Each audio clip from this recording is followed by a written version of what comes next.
repete como se fosse uma ladainha, né? Que os serviços são ruins, sempre serão, que, enfim, educação, saúde, mobilidade urbana, saneamento, essas estruturas básicas centrais, elas são precárias e sempre serão, e nunca vai melhorar, e é isso aí. Tal.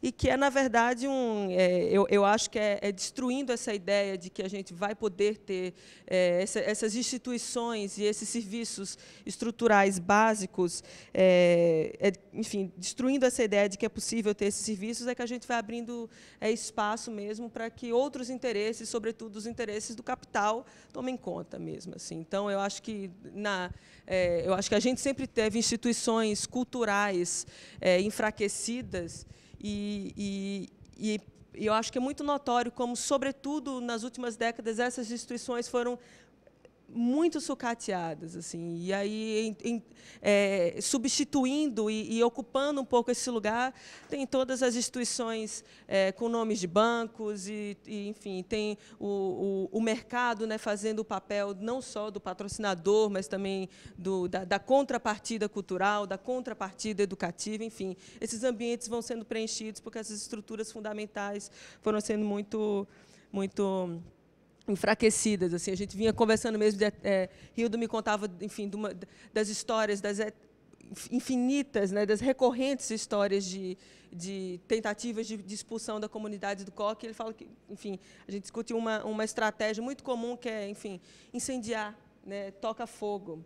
E aí, porque na hora que toca fogo, você fica latente a precariedade daquela moradia que ninguém pode. São sempre incêndios acidentais, né? E aí fica muito mais fácil de tirar aquelas pessoas dali e de, enfim, passar uma ponte, construir um shopping, um sistema judiciário quando aquelas instituições estão fracas. Então, eu acho que esse gesto de institucionalização que a gente está discutindo aqui, ele vem de um esforço fundador mesmo, tem um intuito, né, de falar, de se ouvir, de registrar, de compartilhar, de criar memória, e aí, então, existir. Assim. Então, eu fiz toda essa volta um pouco para falar desses dois incômodos que acompanham o museu, né, essa crítica à instituição e essa crítica a essa instituição totalizante, para dizer que, enfim, a despeito de tudo isso, a gente está construindo um museu diferente. Assim,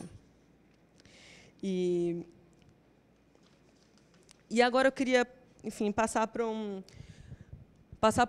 outro ponto. Assim, eu, enfim, tinha até separado em tópicos aqui a minha apresentação. Enfim, estou colocando algumas questões para a gente pensar e depois conversar com todos aqui. Enfim, é a proposta dessa noite, né, que seja uma rodada de trabalho, né, e pensar um pouco por que a gente está aqui, assim, nesse lugar. E eu acho que se essas fronteiras entre as disciplinas de pensamento são tão tênues, assim, por que a gente está aqui no espaço de arte? Essa é a minha pergunta agora. Se a gente vai assumir para esse projeto uma vocação artística, urbanística, história, política, social, para mim é simplesmente uma questão de escolher quem são os nossos interlocutores, com quem a gente está falando agora. Assim. Enfim, eu acho que a gente está aqui agora numa galeria na Fundação Joaquim Nabuco muito por causa dessa pergunta, assim, com quem eu quero conversar, assim, com quem eu quero conversar agora, porque depois a gente pode querer conversar com outras pessoas e colocar esse museu em outros círculos, né, de pensamento e de debate, assim. Mas eu acho que agora a pergunta é que ferramentas me são úteis para dar forma a esse projeto nesse momento. E a gente falou sobre isso ontem, né, no debate com o Rufino, o Rufato, com o Moacir, né, que, enfim, a arte não vai resolver os problemas imediatos da comunidade do coque, mas ela é capaz de articular, talvez, discursos que podem ser desestabilizadores e que podem colocar pautas políticas num campo do sensível, que aí eu acho que a gente vai acrescentar uma camada de sentido e talvez a gente consiga, enfim, junto com eles, mudar um pouco a perspectiva, os olhares ou as visadas com que esse projeto vem tendo. E aí eu acho que essa exposição aqui, obviamente, ela não tem obras de arte, né, no sentido estrito da palavra, mas ela traz para esse círculo de pessoas um debate que não é só do coque, é de todos nós e é também da arte. Assim. E no texto do Maci, que está aqui na entrada, eu acho que tem tem uma passagem que você coloca, Moacir, que a exposição não vai diminuir o abismo que essa cidade coloca entre a comunidade que está, enfim, entre comunidades que estão a 1 quilômetro de distância, né? Mas ela vai, essa exposição aqui, ela vai dizer da existência dessa distância e vai sublinhar a nossa ignorância, sobretudo. E aí eu estou falando não da ignorância, obviamente, de vocês, mas da minha, assim. Hoje foi a primeira vez que eu, enfim, visitei efetivamente a comunidade do Coque, enfim, tive esse prazer de ser acompanhado pelos colegas e eu já tinha passado por lá, sobretudo na época da universidade, enfim, mas eu nunca tinha feito o que a gente fez hoje, de passar, cumprimentar as pessoas, visitar, como é o nome dela, que fez aniversário? Maria Grinauri, enfim, que fez 88 anos ontem, a gente passou na casa dela, enfim. Eu tô acabando aqui essa minha participação aqui inicial, mas antes de acabar eu queria relembrar a imagem que ilustra o projeto do museu e que é também a imagem que ilustra que é o símbolo do ponto de cultura, né? Que é um beija-flor que traz no bico gotas d'água. E ele está sobrevoando em cima de um incêndio, de um fogo, essa imagem que está aqui na blusa, né? E ele solta essa gota d'água, enfim, no intuito de apagar esse fogo. E eu acho que a gente está sempre muito concentrado no beija-flor, né?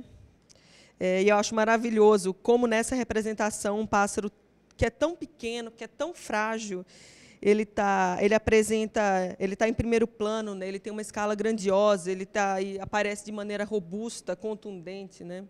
O beija-flor, ele sem dúvida é importante, mas o que eu queria chamar a atenção agora no final era para o fogo, assim, que eu acho que o fogo é a urgência, né? É a necessidade de agir aqui e agora. E que diz respeito ao abandono, precariedade, sucateamento, mas diz respeito, sobretudo, à mentira. E o fogo é um estado de urgência, então, contra uma história de mentiras e de inverdades que vêm sendo contadas de geração em geração. E tem um texto ali que fala sobre os significados da história do Coque, né, sobre a origem do nome Coque, tá, as possíveis origens do nome. E o texto acaba falando que, como a gente vê, são muitas possibilidades de origem, então, obviamente, a gente sabe que são várias versões possíveis para uma mesma história. Assim, eu acho que não há dúvida que os caminhos são muitos, mas eu gosto também, em alguns momentos aqui dessa exposição, se vocês tiverem oportunidade de ver, quando acho que tem alguns momentos da fala de Hildo, em que ele afirma que ele quer trazer à tona a história verdadeira. E eu quero trazer aqui essa oposição entre as muitas histórias e a história verdadeira, porque eu acho que nessa história verdadeira tem uma afirmação que é muito importante, que é uma verdade de resistência, uma verdade de diferença, né? É uma verdade que é um gesto de revelar e de permitir outras leituras, e que é, sobretudo, a verdade que se opõe à mentira, né? Bom, porque esse é um encontro aqui para a gente mobilizar forças, ideias, para dar prosseguimento ao projeto do museu, eu vou acabar com 3 perguntas, enfim, porque como eu disse, eu tenho muito a aprender, eu preciso aprender muito com vocês, então, como uma boa aluna, eu vou lançar, eu sempre fui Caxias, enfim, vou lançar 3 perguntas para a gente continuar pensando, que é museu para quê? Museu como e museu para quem? Eu acho que são 3 perguntas que eu queria deixar aqui para a gente continuar a conversa em outro momento.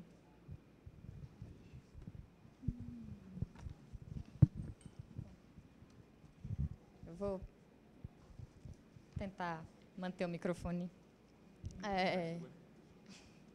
Obrigada.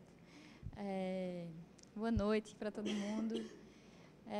Eu queria começar agradecendo Fundagem, Moacir, agradecer bem muito Júlia por ter vindo e pela disposição desde a primeira conversa, porque agora a gente está numa coisa mais estruturada, que já está acontecendo, que tem uma viagem, que tem uma programação e tal. Essa primeira conversa, ela estava num outro seminário, eu mandei uma mensagem, falei, olha, tem um projeto super bonito lá do Coque, vamos conversar. Ela estava no andar de cima, no seminário no Edifício Pernambuco, desceu para o 3º andar onde a gente mora, onde eu moro, e a gente foi ter essa conversa, e ela já tinha essa mesma disponibilidade, a mesma atenção que ela teve com a exposição. Mas eu queria especialmente agradecer ao pessoal do Ponto de Cultura, porque a gente está, no dia a dia, trabalhando, Eu já ouvi eles me agradecerem muito por conta de ter conversado com o Moacir, por conta de uma outra coisa que eu tenha feito, e eu ainda não agradeci, eu preciso agradecer profundamente, porque eu tenho aprendido muito. Né, desde antes do museu, desde a maneira como vocês entraram no Direitos Urbanos e o jeito que isso me ajuda a ver o lugar de vocês, que vocês me mostram com muita generosidade, mas o meu lugar. Né? E aí eu queria registrar aqui um agradecimento muito carinhoso por isso.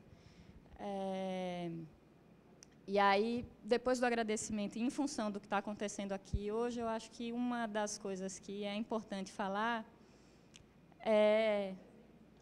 pois, sim. Pronto.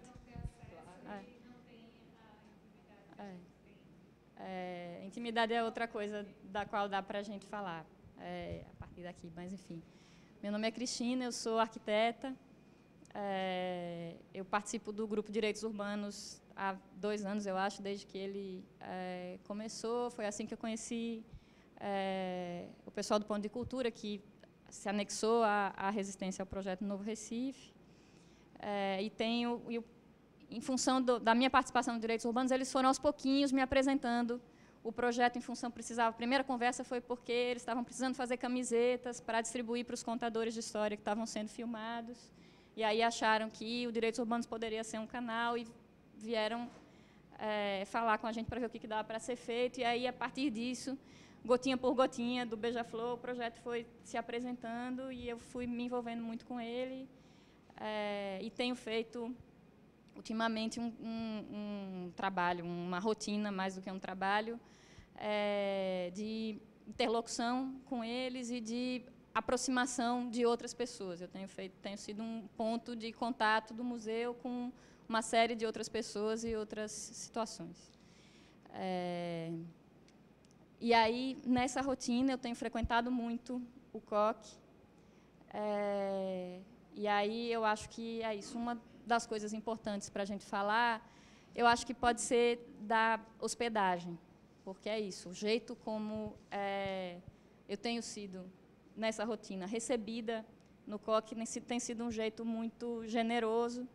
E tem esse grupo de 8, 10 pessoas que consideram o COC a casa deles e me recebem naquele lugar como quem apresenta a sua casa, que é a mesma forma como eles apresentam o museu, com a mesma posse de quem é dono da sua casa e com a mesma generosidade e cuidado consigo e com o outro de quem recebe alguém em casa, porque é isso, tem essa coisa da intimidade e do limite da invasão, né? Que essa proximidade de alguém que é outro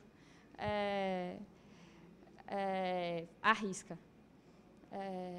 Então, eu tenho vivido isso e tem outras pessoas que estão aqui. Tem o Márcio, que é arquiteto também, que tem acompanhado cada um de um jeito, com uma rotina diferente. A Jéssica, a Lívia, vocês agora, Bruna, Moacir, Júlia, os meninos em casa, Silvan, Jonatas, Esdras, Jampa.